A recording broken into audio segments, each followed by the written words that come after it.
एक निंदनीय और अनप्रोफेशनल एक्ट के तहत पाकिस्तान ने श्रीनगर, अवंतीपुर और उधमपुर के वायुसेना अड्डों पर चिकित्सा केंद्र और स्कूल परिसर को निशाना भी बनाया, जिससे उसके द्वारा सिविल इंफ्रास्ट्रक्चर पर हमला करने की गैर जिम्मेदाराना प्रवृत्ति फिर उजागर हुई।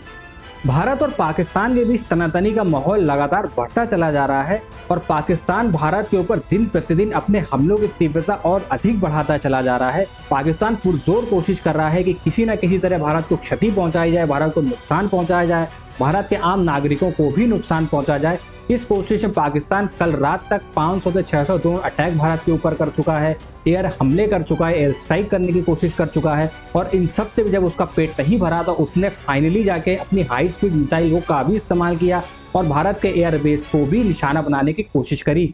मगर भारतीय सेना और भारतीय एयर डिफेंस सिस्टम ने इन सभी हमलों को निस्तनाबूद कर दिया है, नाकामयाब कर दिया है, क्योंकि हम पाकिस्तान के हर हमले के लिए तैयार हैं, क्योंकि हम इस देश की नीयत से, इस देश की फितरत से बहुत अच्छी तरह से वाकिफ हैं। ये पहले भी ऐसा करता आया है और ये आगे भी ऐसा करता रहेगा। तो हम बिल्कुल सजग हैं और हमने अपने सुरक्षा के कड़े इंतजाम कर रखे हैं। देखिए, हम पहल नहीं करते लेकिन हम किसी की सहते भी नहीं हैं, तो इसीलिए भारत पाकिस्तान को मुंह तोड़ जवाब दे रहा है और बराबर वो जो भी वहाँ से हरकत कर रहा है उस हरकत को बिल्कुल निस्तनाबूद कर रहा है और उसकी नापाक हरकतों का सही तरीके से उसको जवाब दे रहा है। आज भारतीय सरकार के जो सैन्य है, सेना है, उसने प्रेस ब्रीफिंग करी और प्रेस ब्रीफिंग में काफ़ी कुछ ऐसे चौंकाने वाले तथ्य बताए कि जिनको सुनकर थोड़ी सी हैरानी होती है कि एक देश के तौर पे पाकिस्तान अपनी क्या छवि प्रस्तुत कर रहा है। जो पाकिस्तान दुनिया के सामने रोता था कि भाई हम बेचार हैं, लाचार हैं, हम खुद आतंकवाद से परेशान हैं, अब उसका जो नकली मुखौटा है वो सबके सामने आ चुका है और सारी दुनिया के सामने वो बुरी तरह से एक्सपोज हो चुका है। क्योंकि प्रेस ब्रीफिंग में जो बातें बताई गई हैं वो वाकई में शर्मसार करने वाली हैं। सबसे पहली बात तो प्रेस ब्रीफिंग में ये बताई गई थी कि भाई पाकिस्तान ने युद्ध के दौरान अपना एयर स्पेस खुला छोड़ा है, जबकि जब भी किसी दो देश के बीच युद्ध जैसी स्थिति बनती है तो सबसे पहली जिम्मेदारीपूर्ण काम ये होता है कि आपको अपना एयर स्पेस बंद करना होता है, ताकि कोई भी कमर्शियल फ्लाइट वहां से ना गुजरे और लोगों को और किसी तरह की क्षति ना पहुंचे, आम जनता की कोई हानि ना हो। लेकिन पाकिस्तान उसी चीज को ढाल की तरह इस्तेमाल कर रहा है। उसने एयर स्पेस खुला छोड़ा है, तो कमर्शियल फ्लाइट्स का आना जाना लगा हुआ है कि वो इस नियत से कर रहा है कि हम जब भारत पे अटैक करके आए तो भारत जब उसका रिटेलिएशन करने की कोशिश करे तो एयर स्पेस में मौजूद जो फ्लाइट्स हैं उनकी वजह से वो सही से रिटेलिएट ना कर पाए, या फिर खुदा ना खास्ता किसी फ्लाइट पे वो हमला हो जाए और वो तो उनको नुकसान पहुंचे तो उसका बिल्कुल ढिंडोरा पीट दे और भारत पे गलत गलत वो आरोप लगा सके।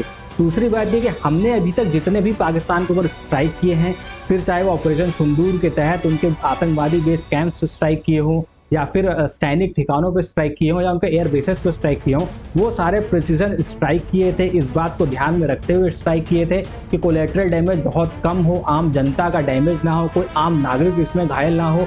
दो सेनाओं के बीच की बात है तो वो देश सेनाओं के बीच में ही रहनी चाहिए।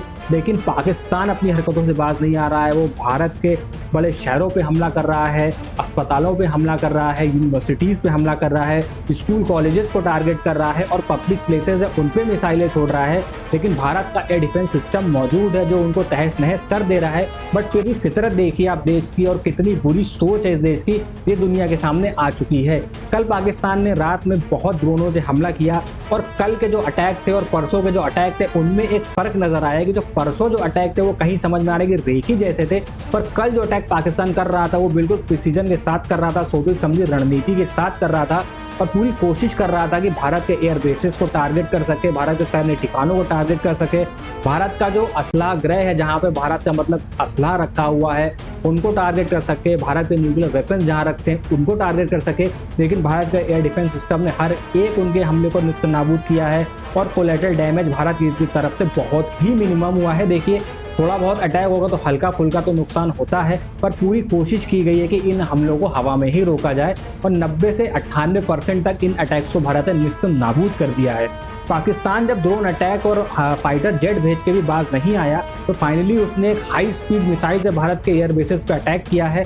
उनको भी भारत का जो सुदर्शन चक्र एयर डिफेंस सिस्टम है उसने हवा में ही मार गिराया और जिस मतलब मंसूबे के साथ उसने मिसाइल से अटैक किया था वो कामयाब नहीं रहा और उसके जवाब में भारत ने भी पाकिस्तान के ऊपर मिसाइल से अटैक किया है, बट वो प्रिसीजन स्ट्राइक थी अलग अलग जगहों पे उसके जो एयर बेसेस थे, उनके जो मिलिट्री बेसेस थे, उन सब पे अटैक किया गया है और वो अटैक सक्सेसफुल रहे हैं। इन अटैक से पाकिस्तान का जो एयर ट्रैफिक सिस्टम है वो ध्वस्त हुआ है, एयर डिफेंस सिस्टम ध्वस्त हुआ है, एवैक्स तो हम उनका पहले ही डिस्ट्रॉय कर चुके हैं। तो पाकिस्तान बुरी तरह से जो है बैकफुट पे जा चुका है, क्योंकि जब आपका एयर डिफेंस सिस्टम पूरी तरह से निस्तनाबूद हो जाता है, आपका रडार सिस्टम निस्तनाबूद हो जाता है, तो आप सोचिए ना आप किस कैपेसिटी में खड़े होते हैं। वही बात होती है कि आप जंग लड़ने गए हैं मगर आपकी आंखें नहीं हैं और आपके कान नहीं हैं, तो उस परिस्थिति में पाकिस्तान अभी खड़ा है। बात करें हाई स्पीड मिसाइल की, तो वो आपकी जानकारी के लिए बता दूं कि हाई स्पीड मिसाइल वो होती है जो माक 1 की स्पीड से हमला करती है। अब सवाल ये होता है कि भाई माक 1 की स्पीड क्या होती है। तो फर्ज करिए मैंने कोई बात बोली और वो जितनी देर में आप तक पहुंची, तो वो जो स्पीड होती है वो होती है माक 1 की स्पीड। अगर उस स्पीड से कोई चीज़ ट्रैवल करती है, कोई मिसाइल चलती है, तो वो बोलते हैं हाई स्पीड मिसाइल। फिर चाहे वो माक 1 हो, माक 1.5 हो, माक 2 हो, तो जैसे जैसे स्पीड बढ़ती है वैसे वैसे इनका नंबर भी बढ़ता है। तो पाकिस्तान ने सोचा जैसे हमारा एयर डिफेंस सिस्टम है जो भारत के ड्रोन की जो हाई स्पीड ड्रोन है उनको पकड़ नहीं पाए, तो शायद इंडिया के पास का जो एयर डिफेंस सिस्टम है वो भी हमारी हाई स्पीड मिसाइल पकड़ ना सके। लेकिन भाई भारत का जो सुदर्शन चक्र रक्षा कवच है वो बहुत ज़्यादा मजबूत है और पाकिस्तान के जितने मिसाइल अटैक्स है सबको उन्होंने हवा में ही रोक दिया। भारत ने जवाब में जब पाकिस्तान के ऊपर काउंटर अटैक किया तो पाकिस्तान के कई इंपॉर्टेंट मिलिट्री बेसेस हैं, जिसमें कि रफीकी, मुरीद, चकाला, रहीम यार खान, सुखपुर और चुनियान, इन सब को टारगेट किया। इनके जो लॉन्च पैड्स हैं, उनमें जो फाइटर जेट है, इन सब को अटैक किया है और इस बात को पाकिस्तान ने भी कबूला है। इनके जो एविएशन बेसेस लोकेटेड है उन पे भी हमने प्रिसीजन स्ट्राइक करी है और वो स्ट्राइक बिल्कुल कामयाब रही है। पाकिस्तान ने बहुत निंदनीय हरकतें करी है कि जो स्कूल और उनको टारगेट कर रहा है ये इनको नहीं करनी चाहिए थी।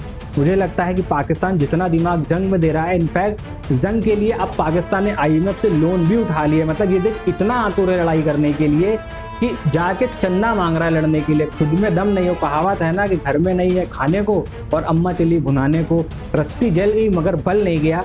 तो वही कहावतें इस देश पे अब लागू हो रही हैं। मतलब बद से बदतर हालत है देश में, इंफ्रास्ट्रक्चर नाम की कोई चीज़ नहीं है, एजुकेशन सिस्टम के खस्ता हाल है, डेवलपमेंट नाम पे कुछ भी नहीं है, लोग भूखे मर रहे हैं, इकोनॉमी बिल्कुल डूबी हुई है इस देश की। लेकिन जनाब उनके लिए कभी लोन नहीं लेगा कि देश के डेवलपमेंट के लिए लोन ले ले, तरक्की के लिए लोन ले ले ना। लेकिन साहब इंडिया से जंग लड़ रही है तो उसके लिए लोन मांगता फिर रहा है। हालांकि IMF ने उस पर तरस खा के उसको लोन दे दिया है। भारत ने इसका पुरजोर विरोध किया था, लेकिन अब IMF का डिसीजन IMF का है, उन्होंने उसको लोन ग्रांट कर दिया है। तब इसी पैसे से ये और कोशिश करेगा और चौड़ में भारत पे हमला करेगा, लेकिन वो नहीं जानता भारत की सैन्य शक्ति को। भारत ने जैसे पिछली जो लड़ाइयाँ हुई थी, कारगिल की लड़ाई हुई, 71 की लड़ाई हुई, जैसे भगा के इसको मारा था ना, अब की तो अंदर घुस के मारेंगे और दोबारा मौका नहीं देंगे कि ऐसी कोई नापाक हरकत ये कर सके। क्योंकि एक बार किसी को माफ़ किया जा सकता है, 2 बार किसी को माफ़ किया जा सकता है, गलती एक बार होती है, 2 बार होती है, अगर कोई बार बार वो चीज़ दोहरा रहा है ना तो वो गलती नहीं, वो आदत होती है। तो पाकिस्तान के पास अभी भी वक्त है, अगर संभल जाएगा, अपनी हरकतों से बाज आ जाएगा तो उसके ही देश के लिए अच्छा है। मगर अगर वो बाज नहीं आया तो फिर भविष्य की गर्त में छुपा है भाई कि इस देश का कितना बुरा हाल होगा। और आप लोगों से एक और विनती है कि अफवाहों पर बिल्कुल भी ध्यान नहीं दीजिए, क्योंकि पाकिस्तान सामने से तो जीत नहीं पा रहा है, तो अफवाहें फैला के भारतीय आम नागरिकों में और भारत में पैनिक की स्थिति क्रिएट करना चाह रहा है। वो ये अफवाहें फैला रहा है कि उसने भारत का जो ब्रह्मोस फैसिलिटी है उसको निस्तनाबूद कर दिया है, भारत का जो एयर डिफेंस सिस्टम है उसको निस्तनाबूद कर दिया है। वो यहाँ तक की बात कर रहा है कि उसने भारत के राफेल तक गिरा दिए हैं। वो ये कह रहा है कि जो उनके साइबर जो अटैक करने वाले एक्सपर्ट्स हैं, जो साइबर उनके खिलाड़ी है, उन्होंने भारत पे साइबर अटैक करके भारत का जो पावर ग्रिड है उसको फेल कर दिया है, पूरा देश अंधेरे में, और पता नहीं क्या क्या लंबी लंबी फेंक रहा है। तो बिल्कुल अफवाहों पे ध्यान मत दीजिए, लेजिटिमेट सोर्सों पे ध्यान दीजिए।